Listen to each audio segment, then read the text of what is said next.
Hello my dear students, आज का हमारा नेक्स्ट जो टॉपिक है वो है कोऑर्डिनेट ज्योमेट्री। कोऑर्डिनेट ज्योमेट्री आपने 10th में पढ़ा है, बट ये 11th-12th में भी बहुत ज़्यादा इंपॉर्टेंट चैप्टर है। जब आप वेक्टर्स 3D लाइन अगर आप पढ़ते हो तो ये कोऑर्डिनेट ज्योमेट्री आपको बहुत ज़्यादा काम में आता है। तो देखो ये क्या दिया है, C is a point of PQ, मतलब PQ एक कोई लाइन है जिसका C क्या है, मिड पॉइंट है, राइट। फिर सबके कोऑर्डिनेट्स दिए हैं, P का दिया है 4,x, C का दिया है y, -1 और Q का दिया है -2,4 और x और y हमको निकालने के लिए बोला है। क्या निकालने के लिए बोला है? x और y। तो माय डियर फ्रेंड्स, x और y कैसे निकालते हैं? तो सबसे पहले मिड पॉइंट फार्मूला क्या होता है? x is equal to x1 plus x2 divide by 2, हमने पढ़े हैं, सही बात है। y is equal to y1 plus y2 divide by 2, ठीक है। अब ये है क्या? तो ये है my dear friends x1 y1, ये होते हैं x2 y2 और ये बीच वाले टर्म्स होते हैं x, y, ठीक है। मतलब जहाँ पे x1 दिख रहा है वहाँ पे 4 पुट करेंगे, y1 दिख रहा है वहाँ पे x पुट करेंगे, x दिख रहा है उसमें y पुट करेंगे, y दिख रहा है उसमें -1 पुट करेंगे, x2 दिया है -2 पुट करेंगे, y2 दिया है 4 पुट करेंगे। चलो पुट करके देखते हैं। तो x जहाँ पे दिया है, x जहाँ पे दिया है वहाँ पे क्या पुट करना है? y, क्योंकि क्वेश्चन में दिया है। x1 दिया है तो वहाँ पे कितना? 4, x2 के जगह पे -2 और 2 के जगह पे तो 2 ही रखेंगे, सीधी सी बात है। y के जगह पे देखो, y के जगह पे -1, y1 के जगह पे x और y2 के जगह पे 4/2। अब इसको सॉल्व कैसे करते हैं? इसको इधर मल्टीप्लाई कर लो, 2y इक्वल टू 4 - 2 इज 2 और यहाँ पे 2 × -1 -2 और x + 4 ही रहेगा, ठीक है। फिर y इक्वल टू हो जाएगा, ये नीचे चले जाएगा तो 2/2 इज़ 1 और यहाँ पे x इज इक्वल टू मिलेगा, ये 4 इधर चले जाएगा, -4 -2 -4 विल बी -6। अब ये छोटे मोटे कैलकुलेशन आप एक्सपेक्ट मत रखो कि आपको 11th में बचाए जाएंगे। हाँ, फिर भी अगर कैलकुलेशन नहीं समझता है तो आप मुझे पूछ सकते हैं। बस हो गया, हमको किसकी वैल्यू निकालना था? x की -6 मिल गया, y इक्वल टू क्या मिल गया? 1। तो बढ़ते हैं हमारे नेक्स्ट प्रॉब्लम की तरफ। तो ये है हमारा सेकंड प्रॉब्लम। क्या बोल रहा है? Find the ratio in which the point 2, y divides the join of -4, 3, 6, 3। तो मैं बोलता हूँ a equal to -4, 3, b equal to 6, 3 और c इज इक्वल टू बोल देता हूँ कितना? 2, y। तो ये इन दोनों को डिवाइड कर रहा है, तो डायग्राम बनाएंगे। डायग्राम बनाने से आधे से ज़्यादा प्रॉब्लम सॉल्व हो जाता है। अब ये c को डिवाइड कर रहा है, कहीं तो भी डिवाइड कर रहा है, तो c को मैं यही ले लेता। मिड पॉइंट नहीं बोला है तो बीच में नहीं लूँगा, तो ये ले लो -4, 3, b 6, 3, c 2, y। हमको क्या निकालना है? रेशियो, मतलब m और n निकालना है और ये y की वैल्यू निकालना है। तो माय डियर फ्रेंड्स, हमारे पास फार्मूला क्या है? सेक्शन फार्मूला क्या बोलता है? x1 equal to x equal to m × x2 plus n × x1 upon m plus n। अगर इंटरनली डिवाइड है तो इंटरनली लेंगे, y equal to m × y2 plus n × y1 upon m plus n, इतना लेंगे। अब x1 x2 क्या है? ये है x1 y1, x2 y2 और ये है x, y। तो जहाँ पे जो चीज़ें दिख रही पुट करते चलो। तो x के जगह पे कितना है? 2, तो लिख लिया। m नहीं पता, x2 पता है, x2 कितना है? 6, तो इंटू 6 प्लस n नहीं पता, x1 कितना है? -4 अपॉन m प्लस n नहीं पता, ठीक है। इसको सॉल्व करते हैं, ये इधर लेके आ जाओ, तो 2m plus 2n equal to 6m -4n, ठीक है। अभी 2m को उधर लेके जाओ और -4n को इधर लेके आओ, तो 2n plus 4n equal to 6m -2m, right. अभी ये कितना हो जाएगा? 6n और इधर कितना आ जाएगा? 6m -2m कितना? 4m, ठीक है। तो इधर से क्या पता चल रहा है? m/n is equal to 6/4 which is equal to m/n equal to 3/2। तो ये मिल गया माय डियर फ्रेंड्स रेशियो। क्या मिल गया? m की वैल्यू 3 मिली और n की वैल्यू 2 मिली, रेशियो मिल गया, राइट। अभी इधर में पुट करेंगे, y निकालना है, m की वैल्यू कितना 3 इंटू y2 कितना है 3 प्लस n की वैल्यू कितना मिला 2, y1 कितना है 3 अपॉन m प्लस 1 मतलब 3 प्लस 2 तो कितना 9 प्लस 6 अपॉन ये कितना 5 तो 15 अपॉन 5 इज 3 तो y इक्वल टू मिला 3। तो in this way my dear friends we got the solution of this particular problem. बहुत सिंपल था, सेक्शन फार्मूला हमने यूज़ किए, जो वैल्यू जैसे जैसे दिए थी वो मैंने पुट कर लिया। वैल्यूज़ डालने में कन्फ्यूजन होता होगा तो कभी भी कोऑर्डिनेट ज्योमेट्री में याद रखना, इधर वाली टर्म्स को x1 y1, उधर वाली टर्म को x2 y2, बीच वाले टर्म को xy, और ये फार्मूलाज अपने पास में बस put the value get the answer, that's it. कुछ वैल्यूज़ नोन रहेंगी, कुछ वैल्यूज़ अननोन रहेंगी। ये बहुत बोलेंगे कि फेमस प्रॉब्लम है और आपको शायद एग्जाम में भी आया होगा। जिन्होंने सॉल्व किया उसको अच्छा परसेंट मिला, जिन्होंने सॉल्व नहीं किया उसको परसेंटेज नहीं मिला, क्योंकि उसको यही नहीं पता था कि वैल्यूज़ कैसे पुट करना है। तो अभी अगर आपको समझ गया होगा तो बढ़ते हैं हमारे नेक्स्ट प्रॉब्लम की तरफ। सो माय डियर फ्रेंड्स, ये है हमारा थर्ड वाला मोस्ट इंपॉर्टेंट सवाल जिसमें मुझे निकालना है कोलिनियर। अभी ये जो कोलिनियर वाला शब्द है ना, ये आपको वेक्टर्स में देखने को मिलेगा, प्लेन्स में देखने को मिलेगा। तो देखते हैं कोलिनियर की प्रॉपर्टी क्या होती है माय डियर फ्रेंड्स। अगर 3 पॉइंट एक लाइन में आ रहे A B C अगर आ रहे हैं तो इनका जो एरिया रहेगा, एक लाइन का एरिया कितना होता है 0, लाइन का एरिया कितना होता है माय डियर फ्रेंड 0। तो मेरे पास एरिया का फॉर्मूला है, एरिया का फॉर्मूला क्या, half x1 into y2 minus y3 then x2 then y3 minus y1 then x3 y1 minus y2। ऐसा फार्मूला है क्या, पढ़े है क्या हमने 10th में। एरिया ऑफ ट्रायंगल का फार्मूला कोऑर्डिनेट ज्योमेट्री बिल्कुल इस प्रकार से है, ठीक है। तो जो ए का कोऑर्डिनेट है, ए के कोऑर्डिनेट्स लिख लेते कितना है 2, 3, बी के कोऑर्डिनेट्स लिख लो 5, k, सी के कोऑर्डिनेट्स लिख लो 6, 7। अब इसको नामकरण दे देते तो ये हो जाएगा x1 y1 x2 y2 x3 y3। बस हमको वैल्यूज़ को पुट करना है और आंसर निकालना है। अब देखो एरिया कितना आना चाहिए 0, तो 0 हाफ इंटू x1 के जगह पे क्या लिखना है 2 इंटू y2 के जगह पे k minus y3 is 7 then x2 is 5 y3 is 7 minus y1 is 3 plus x3 is 6 y1 is 3 और y2 इज k। ये मैंने फॉर्मूला पुट कर दिया 2 into 0 0 equal to 2k minus 14 plus 7 minus 3 4 5 is 20 3 minus k है तो 18 minus 6k, ठीक है। फिर यहाँ पे देखो 2k माइनस 6k कितना आ जाएगा minus 4k, right. Minus 14 plus 26 6 plus 24 is 6 plus 18 is 24। तो यहाँ से हमको क्या मिलेगा my dear friends 24 equal to 4k then k is equal to मिलेगा 6। तो माय डियर फ्रेंड्स ये है आपका आंसर, कितना मिला k इज इक्वल टू 6। हो गया, इतना ही हमको करना था। बस यहाँ पे ये जो फॉर्मूला है ये कैसे याद रखते हैं, देखो 1 2 3 2 3 1 3 1 2, देखो 1 2 3 1 2 3 1 2 3, तो 1 लिया तो फिर 2 3, फिर 2 लिया तो 3 1, फिर 3 लिया तो 1 2, 1 लिया तो 2 3, 2 लिया तो 3 1, 3 लिया तो 1 2। इस प्रकार से ये क्वेश्चन, ये जो फॉर्मूला है आप याद रख सकते हो। Very very important formula my dear friends, सामने के आने वाले 2 सालों के लिए। तो बढ़ते हैं हमारे नेक्स्ट क्वेश्चन की तरफ। So next 4th question of the day, find the points of trisection. Trisection my dear friend, trisection यानी ऐसे 2 पॉइंट लाइन पे आने वाले जो लाइन को 3 इक्वल पार्ट में डिवाइड करेंगे।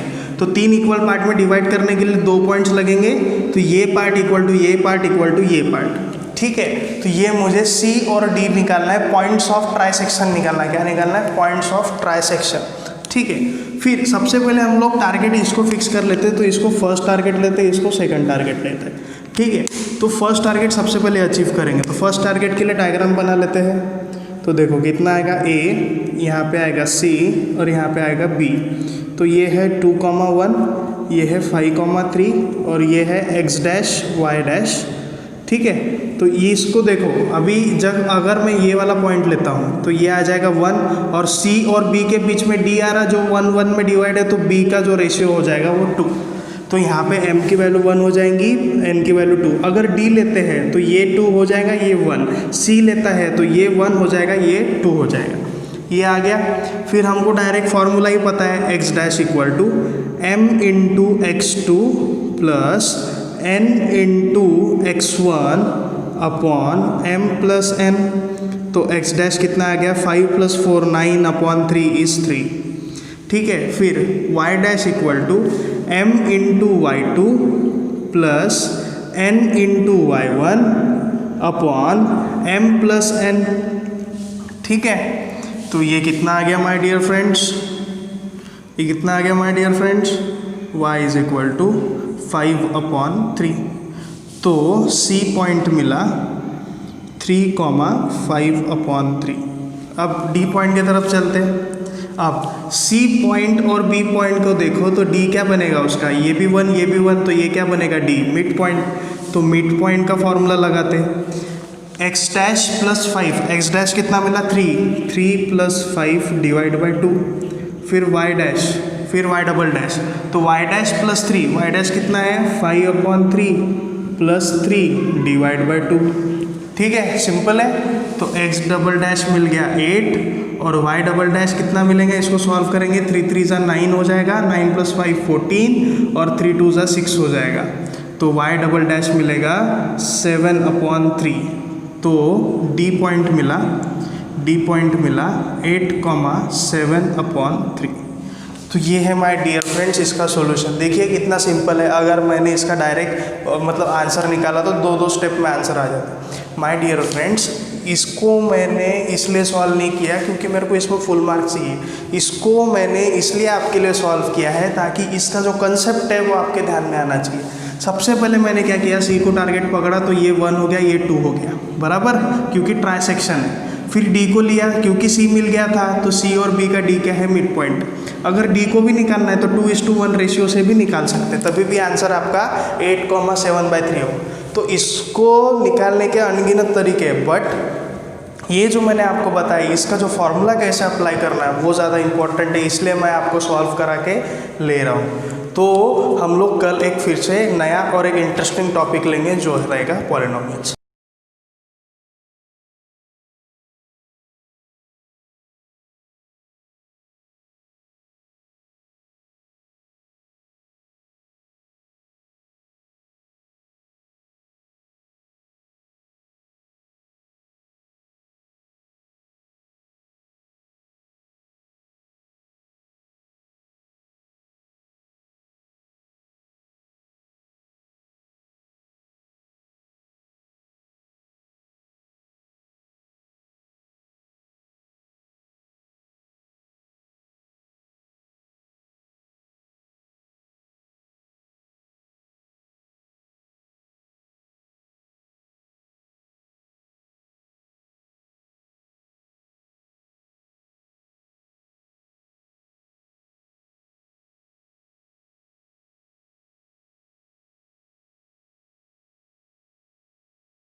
सो माय डियर स्टूडेंट्स, अगर आप लोग बोर हो गए होंगे कुछ फिजिक्स के ऐसे छोटे मोटे आसान से सवाल करके या 3 इक्वेशन ऑफ मोशन का यूज़ करके या लीनियर मोमेंटम का यूज़ करके, नेक्स्ट में बहुत इंटरेस्टिंग टॉपिक ये है FBDs, फ्री बॉडी डायग्राम्स। क्या रहते हैं फ्री बॉडी डायग्राम्स, जिससे हम लोग रिजल्टेंट फोर्सेस के बारे में पता करते हैं।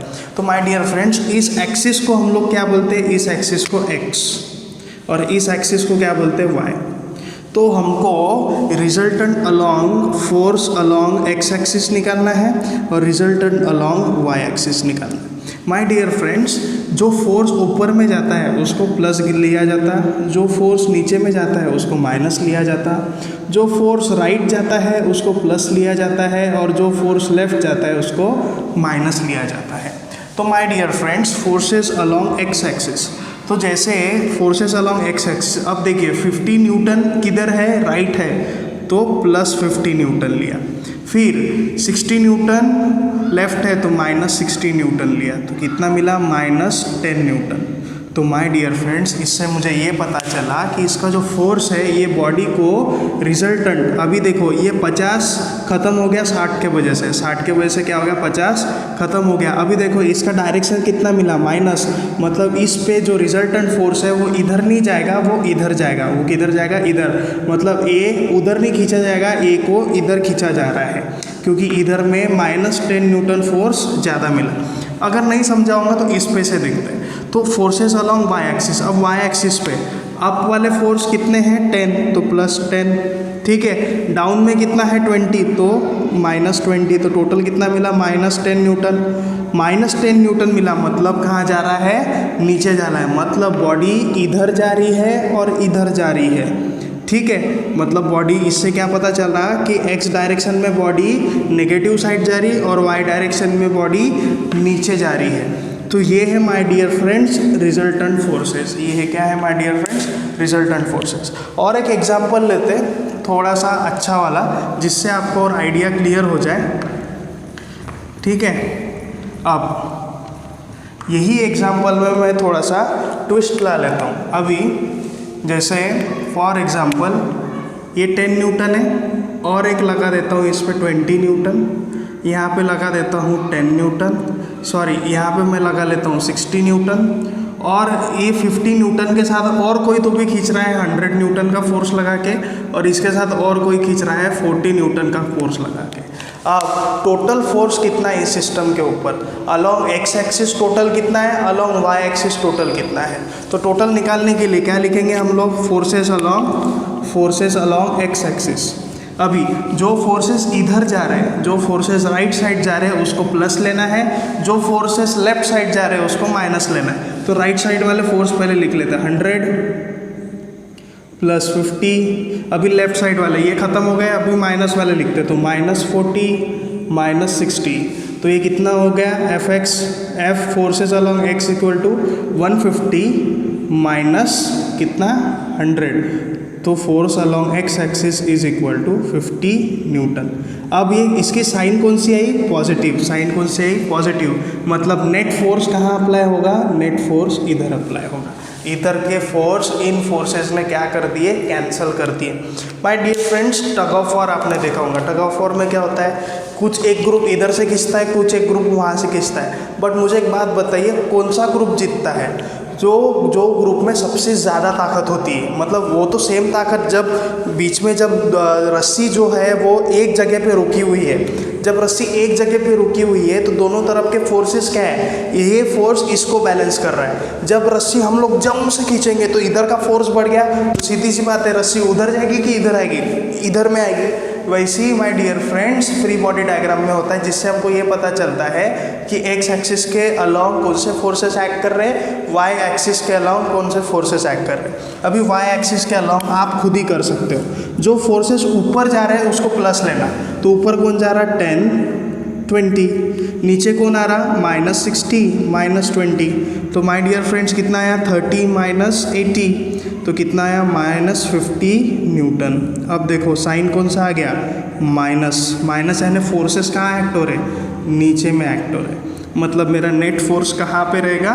नीचे रहेगा, और वो भी कितना? -50 न्यूटन। माय डियर फ्रेंड्स, एक बेसिक एग्जांपल है जिसमें हम लोग कुछ फोर्सेस के बारे में पढ़ रहे हैं, ठीक है। तो इन चीज़ों को हम लोग क्या बोलते हैं? फ्री बॉडी डायग्राम, जिसमें हम लोग ऑब्जेक्ट को एक पॉइंट से डिनोट करते हैं और उस पर के फोर्सेस को हम लोग एरोस से डिनोट करते हैं, ठीक है। अभी एक थोड़ा सा और नेक्स्ट लेवल हम लोग इसमें ही जा सकते हैं, वो ये है, देखिए अब मैं क्या करता हूँ, इस पर एक 30 न्यूटन का फोर्स इंक्लाइन कर देता हूँ। क्या करता हूँ? 30 न्यूटन का फोर्स इंक्लाइन कर देता हूँ, और ये एंगल ले लेता हूँ 30 डिग्री। कितना एंगल लेता हूँ? 30 डिग्री। फिर यहाँ पे एक फोर्स इंक्लाइन कर लेता हूँ 60 न्यूटन का, और ये भी एंगल क्या ले लेता हूँ? 30 डिग्री। ये भी एंगल क्या ले लेता हूँ? 30 डिग्री। अब देखिए माय डियर फ्रेंड, जब सीधे सीधे फोर्सेस थे तो मैंने प्लस और माइनस के टर्म में ले लिया। अभी 30 को कैसे लूँ?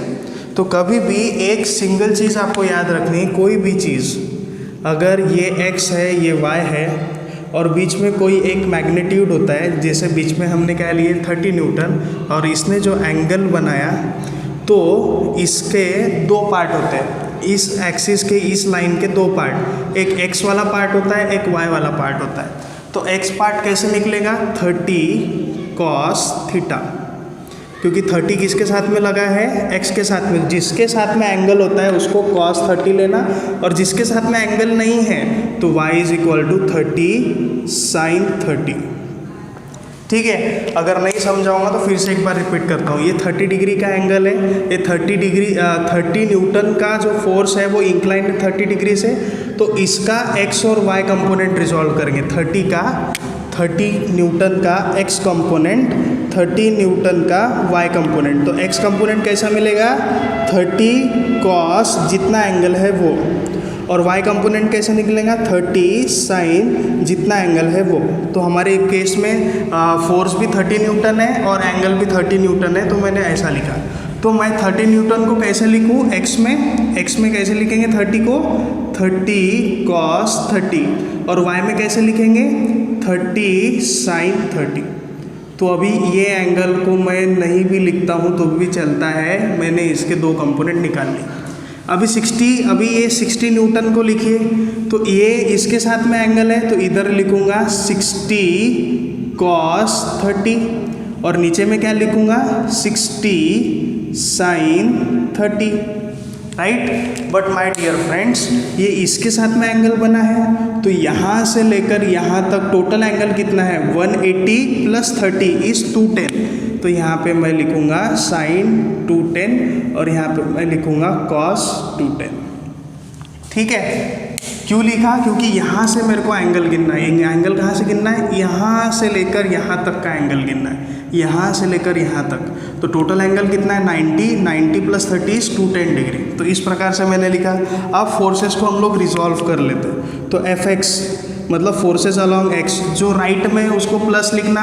अब इसको मैंने 2 इसमें डिवाइड कर दिया और इस फोर्स को भी मैंने 2 इसमें डिवाइड कर दिया। अब पूरे फोर्सेस लिख लो, तो कितना 50 प्लस 30 cos 30, फिर ये फोर्सेस हो गए 100 भी है यहाँ पे 100, फिर इधर वाले माइनस, तो minus 60 minus 40 minus 60 cos 210 degree. ये मैंने आपको पढ़ा है cos 210 डिग्री आपको कैसे निकालना है मैथ्स में। मैथ्स और फिजिक्स इंटर रिलेटेड है माय डियर फ्रेंड्स। तो इसको चलो सॉल्व कर दें। तो 30 इंटू cos 30 कितना होता है √3/2 plus 100 minus 60 minus 40 is minus 100 minus 60 cos 210 यानी cos 90 इंटू 2 यानी सेम यानी cos किसके घर में जा रहा है tan के घर में जा रहा है, तो माइनस आ गया, राइट।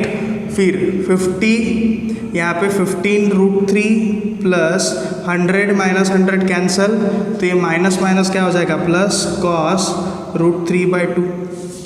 तो यहाँ पे कितना मिल जाएगा माय डियर फ्रेंड्स, ये 2 का ये हो जाएगा 100 प्लस 30 √3 प्लस 60 √3/2। तो यहाँ से मिल जाएगा my dear friends 100 plus 90 √3/2 newton. और इसका वैल्यू कितना मिला पॉजिटिव यानी उस तरफ जाएगा, रिजल्टेंट किस तरफ आएगा Fx उस तरफ जाएगा, इस तरफ नहीं खींचा जाएगा उसको, किधर खींचा जाएगा उस तरफ में खींचा जाएगा, ठीक है, क्योंकि आखिरी में वैल्यू कितना आया है प्लस आया है। माय डियर फ्रेंड्स, यहाँ पे आपको एक चीज़ समझने की ज़रूरत है, ये आपके लिए नया कंसेप्ट है इसलिए आपको थोड़ा सा मुश्किल जा रहा होगा। एक चीज़ बता आपको इसमें ध्यान रखनी, जब मैंने एंगल वाला क्वेश्चन नहीं दिया था तो काफ़ी आसान था, जब मैंने एंगल दे दिया तो मुश्किल हो गया। अब देखो एंगल को कैसे रिसॉल्व कर रहे हैं, उसका x कंपोनेंट निकाल रहे हैं, y कंपोनेंट, x के साथ में cos लगाते हैं और y कंपोनेंट के साथ में sin लगाते हैं। अब इसके साथ में cos, इसके साथ में sin। But my dear friends, ये एंगल 30 था बट मैंने 210 क्यों लिया, क्योंकि यहाँ से एंगल जब मैं मेजर करूँगा इधर से जीरो एक्सिस से जब मैं एंगल मेजर करूँगा तो 210 डिग्री आता है। तो 210 का cos 210 का sin। तो इस प्रकार से आपको इसको सॉल्व करना है। आप इसका Fy निकालना, Fy कैसे मिलेगा, फोर्सेस अलोंग y एक्सिस, जो ऊपर में उसको प्लस, तो 10 प्लस 30 sin 30 प्लस 20, नीचे में माइनस 60 माइनस 20 माइनस 60 sin 210 डिग्री। राइट। अब F Y equal to 10 + 20 30, sine 30 half यानी 30 यानी 15, तो -80 और यहाँ पे साइन 210 है 90 × 2 90 × 2 यानी सेम यानी साइन 30, और क्या है किधर जा रहा है tan के घर में यानी माइनस, तो प्लस 60 का हाफ इज 30, ठीक है। साइन 210 हाफ मिलेगा और 60 का हाफ 30, तो ये कितना हो जाएगा F Y equal to 60 - 20 + 15 is -5 newton, तो इतना मिल रहा है -5 न्यूटन। अब -5 न्यूटन यानी किधर जाएगा नीचे, मतलब ये बॉडी इधर और इधर जा रही, मतलब ये बॉडी इधर प्लस आया तो ये इधर खींची जा रही और नीचे खींची जा रही, मतलब इस तरफ एक कंपोनेंट आपको मिलेगा जो इस बॉडी को लेके जाएगा। बॉडी ना ऊपर जाएगी ना इधर जाएगी, ये किधर से पता चल रहा है, बॉडी नीचे जा रही है क्योंकि माइनस आया, बॉडी राइट साइड में जा रही है क्योंकि प्लस आया। तो इस प्रकार से माय डियर फ्रेंड्स हम लोग इसको सॉल्व करते हैं। तो मैं कुछ आसान 2-4 प्रॉब्लम आपको वर्कशीट में दूंगा, वो आप सॉल्व करना, नहीं समझा तो मुझे पर्सनली इस पे पूछना, हम लोग इसको फिर से एक बार नेक्स्ट टाइम लेंगे। ये मैंने इसलिए आपके इसमें लिया है ताकि मुझे भी समझे कि आपकी अंडरस्टैंडिंग पावर कितनी है, तो इसमें और हम लोग डीप में कर जाएंगे। Thank you my dear friends.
Good morning student.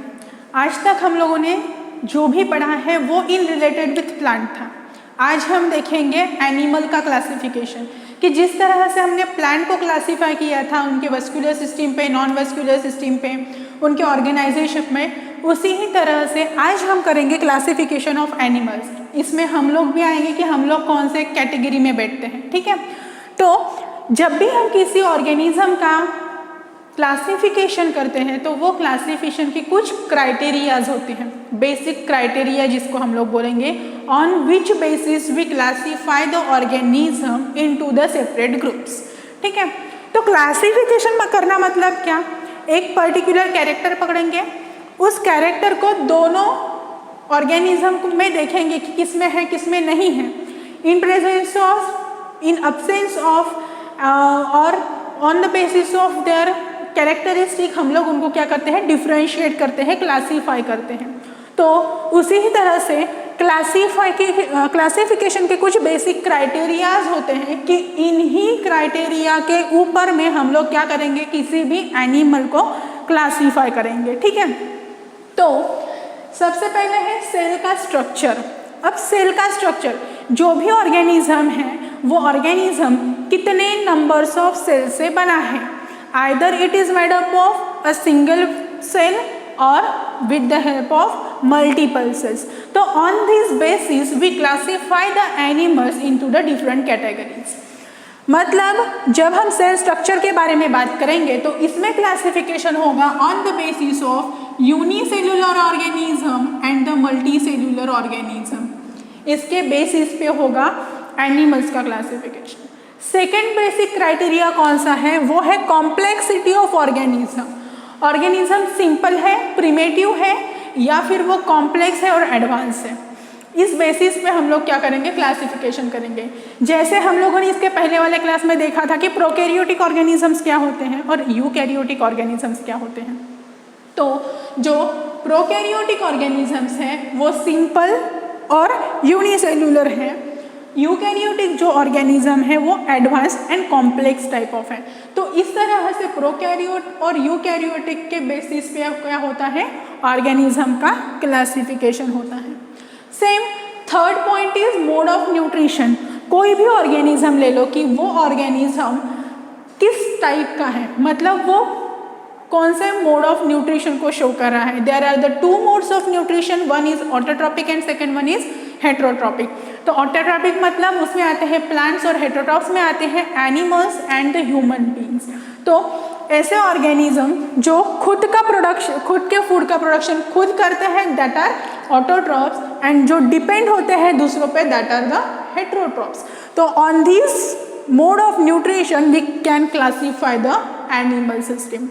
Then lifestyle, organism किस तरह से रहते हैं। जैसे हम लोग देखते हैं कि अगर ऑर्गेनिज्म इज ऑटोट्रॉपिक तो वो प्रोड्यूसर कहलाएगा, क्योंकि वो खुद से प्रोड्यूस कर रहा है।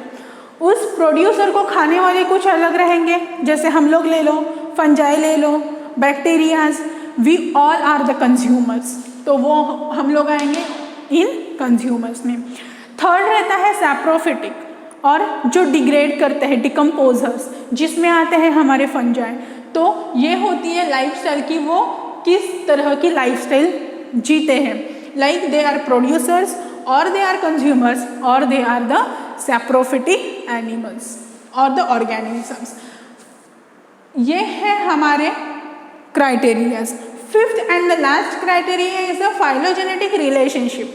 फाइलोजेनेटिक रिलेशनशिप मतलब इवोल्यूशन किस तरह से हुआ है, किसी भी ऑर्गेनिज्म का इवोल्यूशन कौन से बेसिस पे हुआ है, उसका मतलब होता है फाइलोजेनेटिक। मतलब इसका एंसिस्टर जो है वो कॉमन एंसिस्टर है या डिफरेंट एंसिस्टर है, वो मतलब phylogenetic relationship of that particular animal और दैट पर्टिकुलर ऑर्गेनिज्म, इसे हम लोग बोलेंगे फाइलोजेनेटिक रिलेशनशिप। तो ये कुछ क्राइटेरियाज होते हैं कि इन क्राइटेरियाज को नज़र अंदाज करके हम लोग क्या करते हैं, एनिमल्स का क्लासिफिकेशन करते हैं। ठीक है, अब ऑन दिस बेसिस 5 किंगडम पता है हम लोग को जो क्लासीफाई किया गया है। ठीक है, तो वो जो भी 5 किंगडम है, 5 किंगडम सिस्टम है जो विटेकर्स ने दी थी, ठीक है, वो 5 kingdom system is classified into this. ठीक है, उसमें से एक को फिफ्थ एंड लास्ट, उसमें से 2 क्लासिफिकेशन के सिस्टम हमको पता है, सारे पता है वैसे। तो एक प्लांटी थी और दूसरी एनिमल्स, इन दोनों की स्टडी ज़्यादा होती है। तो जो भी किंगडम एनिमिलिया है, इस किंगडम एनिमिली को हम लोग कौन से बेसिस पे डिवाइड करते हैं वो देखेंगे। तो एनिमल्स का क्लासिफिकेशन देखते वक्त हम लोगों को 2 ग्रुप्स बनाने पड़ते हैं। On the basis of notochord is present और द अब्सेंट। नोटोकॉर्ड मतलब क्या, जो भी हमारा बैकबोन होता है, स्पाइनल कॉर्ड होता है, जो भी सपोर्टिंग बॉडी के लिए खड़ा कना मिलता है, दैट इज नोटोकॉर्ड। हम लोग इसे स्पाइनल कॉर्ड बोल सकते हैं। ठीक है, क्योंकि हमारे पास है तो जो चीज़ हमारे पास होती है उसका हम लोगों को ज़्यादा ध्यान में रहता है। ठीक है, तो एनिमल्स क्लासीफाई होते हैं 2 ग्रुप्स में।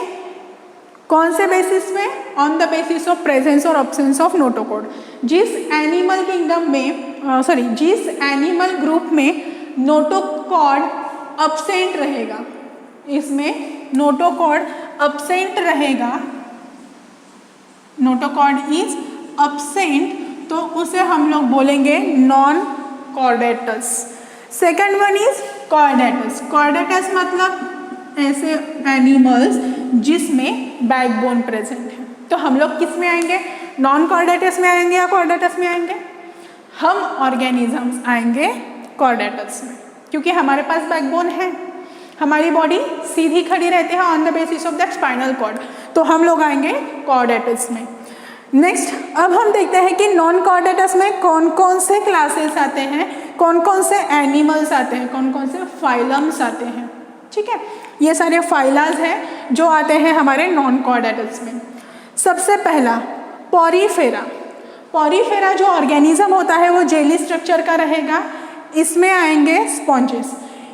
इनके आप लोगों को नाम ध्यान में रखने हैं, इसको डिटेल में हम लोग बाद में स्टडी करेंगे। आज जस्ट एक ओवरलुक लेंगे हम लोग एनिमल क्लासिफिकेशन का। तो इसमें हम लोगों को इनके नाम, जो भी फाइलम्स हैं, इनके नाम देखने हैं और उनके कुछ एग्जाम्पल्स देखेंगे। ठीक है। तो पहला बोला हम लोगों ने पॉरीफेरा। तो पॉरीफेरा ये ऐसा फाइलम है जिसमें स्पॉन्जेस आते हैं, मतलब एकदम स्पॉन्ज जैसे बॉडी इनकी रहेगी, जेली स्ट्रक्चर की बॉडी इनकी रहेगी। इनके बॉडी में होते हैं कुछ पोर्स और कुछ चैनल्स, जिसकी वजह से वाटर का इनटेक और आउटलेट होता है। ठीक है, तो ये जो भी एनिमल्स हैं उनको हम लोग कंसिडर कर सकते हैं एक्वाटिक एनिमल। नेक्स्ट है निडेरिया। निडेरिया को पहले, ये तो न्यू टर्म है निडेरिया, बट इसको पहले बोले थे सिलेंड्रेटा। सिलेंड्रेटा मतलब जिन ऑर्गेनिज्म की बॉडी सिलेंडर टाइप की रहेगी। इसका एग्जाम्पल दिया है हाइड्रा। अगर हम लोग हाइड्रा का स्ट्रक्चर याद करेंगे तो हाइड्रा कुछ इस तरह से रहता है। Hydra is like this. तो ये कैसे दिख रही है हम लोगों को body? This body is in shape of cylinder. तो हमारे घर में जो सिलेंडर आता है उस सिलेंडर की बॉडी शेप के जैसे जो भी ऑर्गेनिज्म हमको मिलेंगे उसे हम कैटेगराइज करेंगे इनटू द निडेरिया, मतलब हमारा सिलेंडर टाइप। ठीक है, इसमें आया है हमारा example hydra. Third one is ctenophora. Fourth one is platyhelminthes. Platyhelminthes मतलब फ्लैट बॉडी। जिस भी ऑर्गेनिज्म की बॉडी एकदम फ्लैट रहेगी उस ऑर्गेनिज्म को हम कैटेगराइज करेंगे इनटू द नॉन कॉर्डेटस में प्लैटीहेलमिन्थस फाइलम के अंदर। तो इसमें फ्लैट बॉडी, तो एग्जाम्पल क्या लेंगे हम लोग? Flat worms. Next one is aschelminthes. Aschelminthes में राउंड वर्ड्स आते हैं। जो भी ऑर्गेनिज्म राउंड शेप का रहेगा उस ऑर्गेनिज्म को हम कैटेगराइज करते हैं ऑन इन एस्किलमेंथिस फाइलम में। Next is Annelida. एनिलिडा में आते हैं हमारे अर्थवर्म्स। अर्थवर्म कैसे?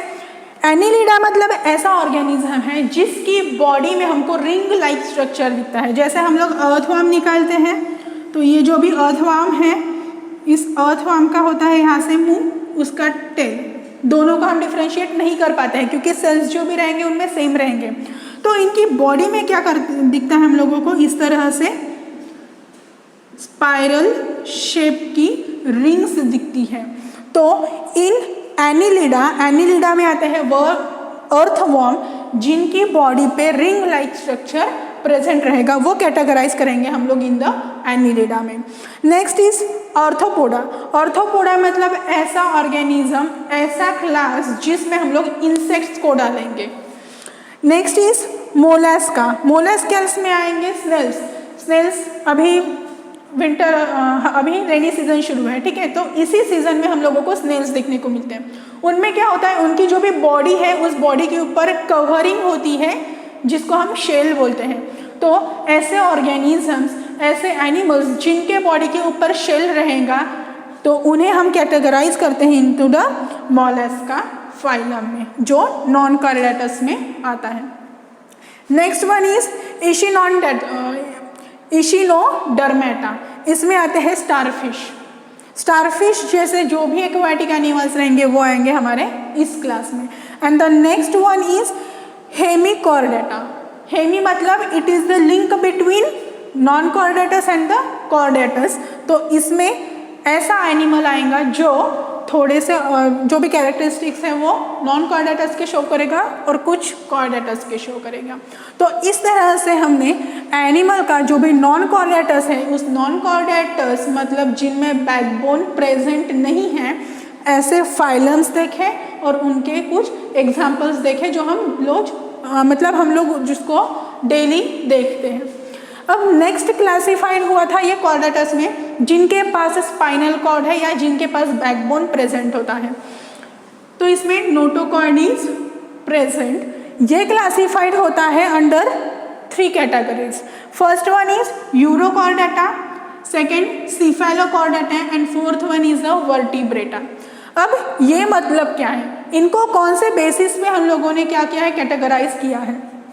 तो इनको कैटेगराइज करते हैं कि नोटोकॉर्ड या फिर स्पाइनल कॉर्ड की लोकेशन क्या है। अगर स्पाइनल कॉर्ड या फिर नोटोकॉर्ड उनके सिर्फ टेल में होगा तो उन्हें हम कैटेगराइज करते हैं यूरोकॉर्डेटा में। अगर नोटोकॉर्ड हेड से लेके तो टेल तक प्रेजेंट रहेगा तो उन्हें हम बोलते हैं cephalochordata. And the last one is the vertebrata.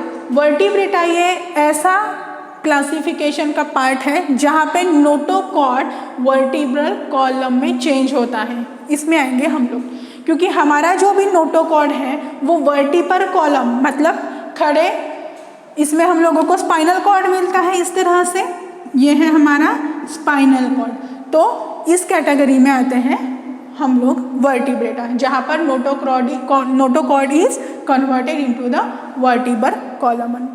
Next जो वर्टिब्रेटा है, vertebrata is further divided into the two categories. First one is agnathostoma and the next one is गैनाथोस्टोमा।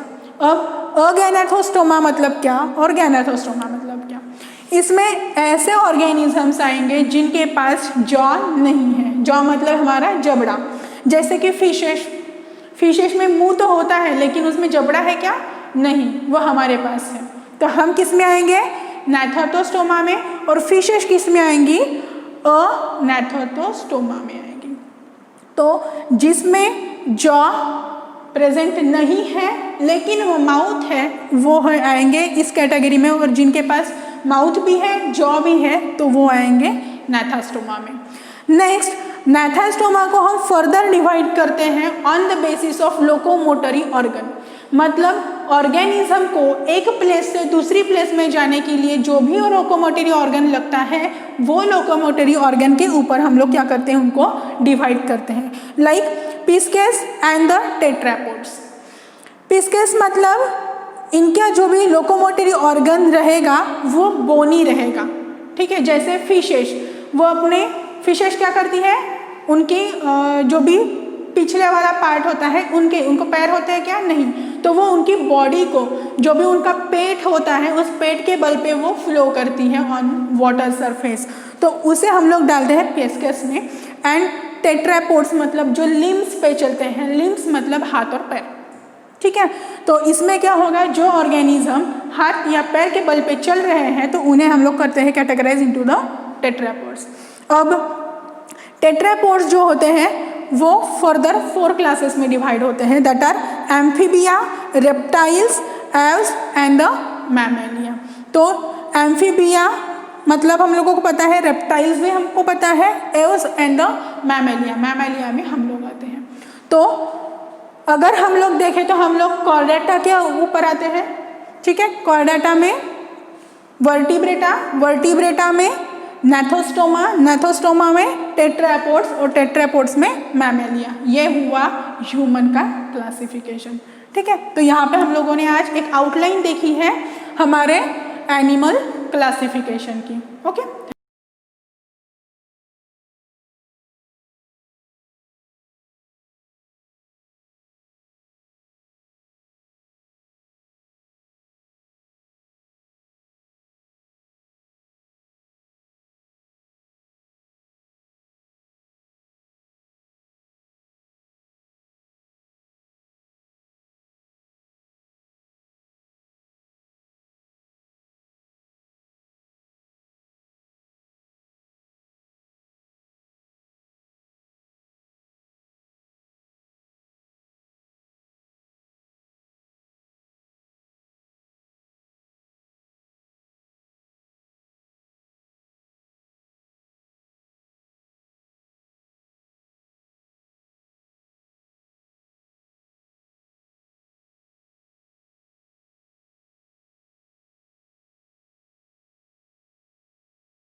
Hello student, मागच्या लेक्चरमध्ये आपण व्याकरणाचाच भाग बघितलेला होता, जे मी तुम्हाला 9 रसांची माहिती करून दिलेली होती की जे आपण लिहितो, वाचतो, जेव्हा आपण लिहत असतो, वाचत असतो, त्यामध्ये वाक्यांमध्ये 9 रस असतात.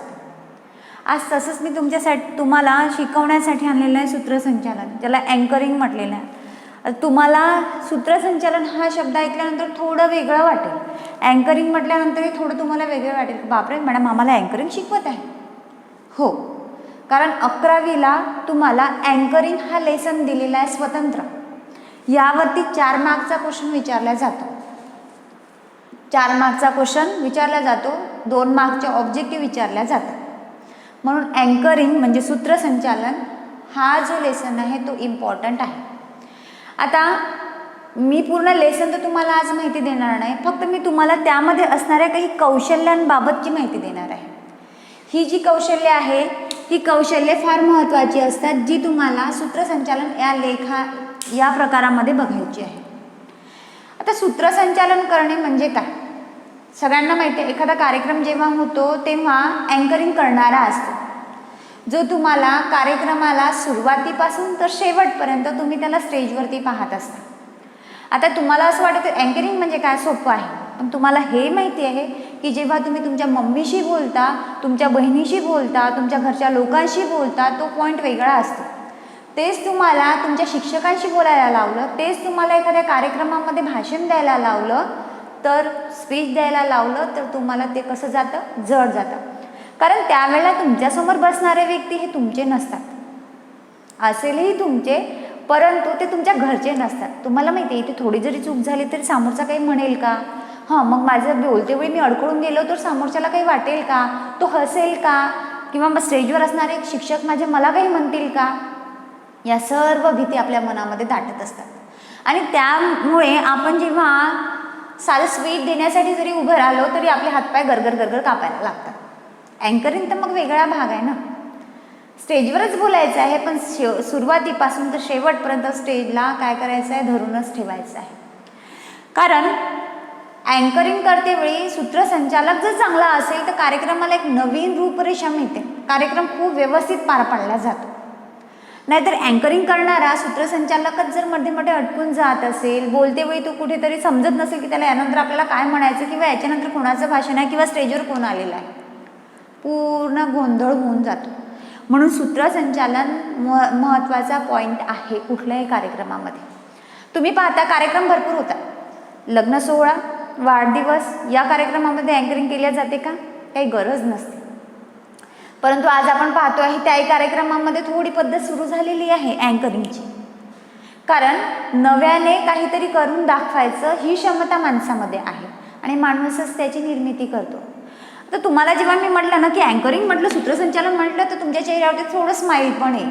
जर तुम्ही व्हिडिओ बघत असाल तर तुमच्या चेहऱ्यावर आज काय शिकवणार आहे मॅडम, हे नवीनच आहे, पण हा लेसन आहे तुम्हाला ज्याचा अभ्यास तुम्हाला करायचा आहे. यावरती 6 मार्कचे क्वेश्चन येतात, पॅरेग्राफ येतो, पॅरेग्राफवरून आधारितच तुम्हाला क्वेश्चनचं आन्सर लिहायचं असतं.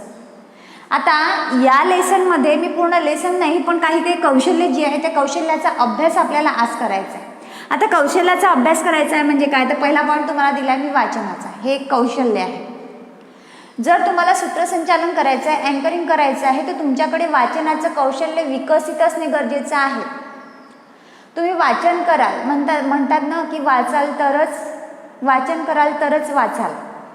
जेवढं तुम्ही वाचाल तेवढं तुमचं लाईफ समोर तुम्हाला नवीन ज्ञान प्राप्त करून देईल. म्हणून वाचन कौशल्य जर तुमच्याजवळ असेल तर तुमच्यामध्ये जी बोलण्याची क्षमता असते ती प्रगल्भ होत जाते, विकास होत जातो तिचा, ती वाढत जाते.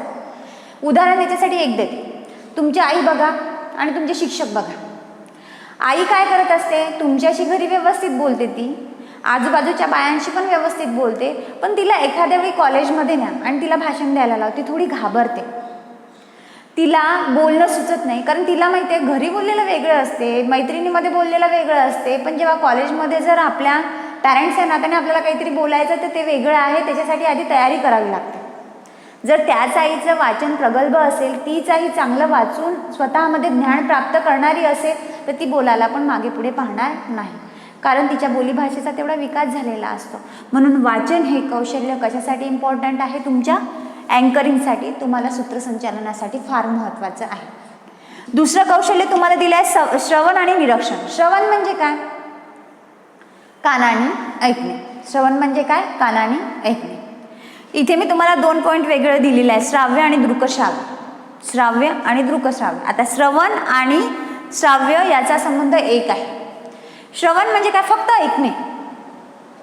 जसं मी विचारलं की श्रावणीय माध्यम कुठले आहे जे आपण कानाने ऐकू शकतो, तर तुमच्या तोंडातून कदाचित लगेचच तुम्ही म्हणाल की रेडिओ आहे ना मॅडम, तो फक्त आपण कानाने ऐकू शकतो, त्यावरचं आपल्याला डोळ्यांनी काहीही दिसत नाही, फक्त आपण त्याचा कानाने ऐकू शकतो. आता जेव्हा तुम्ही कानाने ऐकता तर असं म्हणता येणार नाही की पुरेपूर तुमचं लक्ष त्या गोष्टीवरती आहे. म्हणून श्रवणासमोर तुम्हाला एक मी निरीक्षण हे कौशल्य लिहून दिलेलं आहे की जेव्हा तुम्ही श्रवण करता, जेव्हा तुम्ही त्या गोष्टीला ऐकता, त्या गोष्टीला ऐकतेवेळी तुमच्याकडे निरीक्षण करण्याची ताकद असायला पाहिजे. तेव्हाच तर तुम्ही अँकरिंग चांगल्या पद्धतीने करू शकाल. तुम्ही कॉलेजमध्ये या, जेव्हा तुम्हाला म्हटलं जाईल की आज तुम्हाला स्पीच द्यायचं आणि प्रत्येकाला पार्टिसिपेट करायचं आहे, तर तुमच्या मनामध्ये एकदम काहीतरी मोठा गोंधळ निर्माण होऊन जातो. बापरे, मी कसं बोलणार, नवीन शिक्षक, नवीन स्टुडंट, नवीन माझे फ्रेंड सगळे, त्यांच्यासमोर मला काय बोलायचं आहे. यावेळेला जर तुमचं निरीक्षण कौशल्य, श्रवण कौशल्य आणि वाचन कौशल्य, तिन्ही कौशल्य जर तुमच्याकडे असेल तर त्या 3 कौशल्यांमधून तुमचं स्पीच चांगलं होईल. थोडं घाबरल्यासारखं प्रत्येकाला होते, काहीच प्रॉब्लेम नाही, पण आपल्याला बोलण्याची ताकद ठेवून त्या गोष्टी बोलून दाखवाव्या लागतात. म्हणजे वाचन, श्रवण आणि निरीक्षण. श्रवण कानाने ऐकतो, पण त्याच वेळेला आपल्याकडे निरीक्षणाची सुद्धा एक मोठी जबाबदारी असते. जोपर्यंत आपण निरीक्षण करणार नाही, त्यातल्या बारीक सारीक गोष्टी समजून घेणार नाही, तोपर्यंत श्रवण कौशल्य सुद्धा पूर्णत्वास जाणार नाही. त्यानंतरचा लास्ट टॉपिक आहे आपला चिंतन. चिंतन म्हणजे काय? जसं तुम्ही बघता, तुम्ही स्टडी करता घरी बसल्यानंतर, अभ्यास करता, काही लोकांचा अभ्यास बडबडा असतो, मोठ्या मोठ्याने वाचतात. वाचल्यानंतर जर त्यांच्याकडे निरीक्षण घेऊन ते ऐकून घेण्याची क्षमता असेल किंवा समजून घेण्याची क्षमता असेल तर चालेल, त्यावेळेला त्याला चिंतनाची गरज पडते. मोठ्याने वाचल्यानंतर जेव्हा आपण वाचतो, बडबड करतो, घरातल्यांना वाटते बापरे माझा मुलगा खूप अभ्यास करत आहे, कारण त्याचा आवाज खूप घुमत होता. बोलतो आहे तो, श्रवण पण करतो आहे, त्याचं निरीक्षण पण आहे, त्यावेळेला त्याला चिंतनाची गरज पडते. जो भाग त्यांनी वाचलेला आहे, जो भाग त्यांनी स्वतः वाचून त्याला आपल्या कुठेतरी डोक्यामध्ये भरण्याचा प्रयत्न केलेला आहे, काही वेळानंतर त्या गोष्टीचं त्याला चिंतन करावं लागतं. चिंतनालाच मनन पण म्हणतात. म्हणजे काय? डोळे बंद करायचे, थोडा वेळ थांबायचं, सायलेंट व्हायचं, सगळं शांत करायचं, बुद्धीला पण शांत करायचं आणि मन पण शांत करायचं, आणि आपण काय वाचलेलं आहे त्या गोष्टीला रिपीट अगेन मंथन करायचं आहे, त्याचं चिंतन करायचं आहे की मी आतापर्यंत काय काय वाचलेलं आहे. याने काय होते की त्या गोष्टी पूर्णपणे आपल्या डोक्यामध्ये फिक्स व्हायला लागतात आणि वेळेवरती त्या गोष्टी आपल्याला आठवायला लागतात. म्हणून चिंतन पण फार महत्त्वाचं आहे. आता हे 3 कौशल्य इम्पॉर्टंट आहे. कशासाठी? अँकरिंगसाठी, सूत्रसंचालनासाठी. आता तुम्हाला थोडं मी दृक, श्राव्य आणि श्राव्याकडे घेऊन जाते. हे इम्पॉर्टंट आहे. श्राव्य म्हणजे कानाने ऐकणे, श्रवण मी तुम्हाला सांगितलेलं आहे. जे तुम्ही कानाने ऐकाल ना, कधी कधी कानाने ऐकल्यानंतर त्या गोष्टीचा वापर सुद्धा आपण अँकरिंगमध्ये करू शकतो. इथे मी हे ओळ ऐकलेली होती तर मला त्या अँकरिंगमध्ये ती बोलायची आहे. ठीक आहे, म्हणजे श्राव्य गोष्टीचा वापर पण तुम्ही या कौशल्यामध्ये करू शकता. मी पहिले सुरुवातीलाच तुम्हाला सांगितलं. आता दृकश्राव्य म्हणजे काय? जे डोळ्यांनी पाहिलं पण जातं आणि कानाने ऐकल्या पण जाते. सर्वसाधारण एक एक्झाम्पल म्हणजे तुमच्यासमोर असणारी TV. तुम्ही TV वरती जेव्हा प्रोग्राम पाहता ते डोळ्यांनी पाहत असता आणि कानाने ऐकता, त्यामुळे ते लवकर तुम्हाला समजायला होतं, कारण हुबेहूब चित्रण आपल्या डोळ्यासमोर सुरू असतं आणि आपण लवकरच त्याच्यामध्ये काय होऊन जातो, पूर्णपणे गुंतून जातो. आणि गुंतून गेल्यानंतर मग ऐकायला काय वेळच लागत नाही. म्हणजे ती गोष्ट आपण डोळ्यांनी पाहतो आणि कानाने ऐकतो, ती गोष्ट आपल्या मनावरती आणि बुद्धीवरती जास्त परिणाम करून जातं. म्हणून दृकश्राव्य इज इम्पॉर्टंट. तेही कौशल्य फार महत्त्वाचं आहे श्राव्य कौशल्याबद्दल. बरोबर.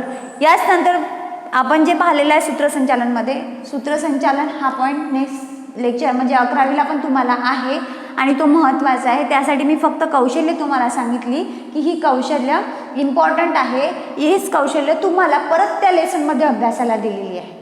आता जेव्हा पुस्तक तुमच्या समोर येईल, त्या टेक्स्टबुकमधनं जेव्हा मी वाचेल आणि तुम्हाला समजावून देईल, तर ते तुम्हाला फार लवकर समजायला येईल.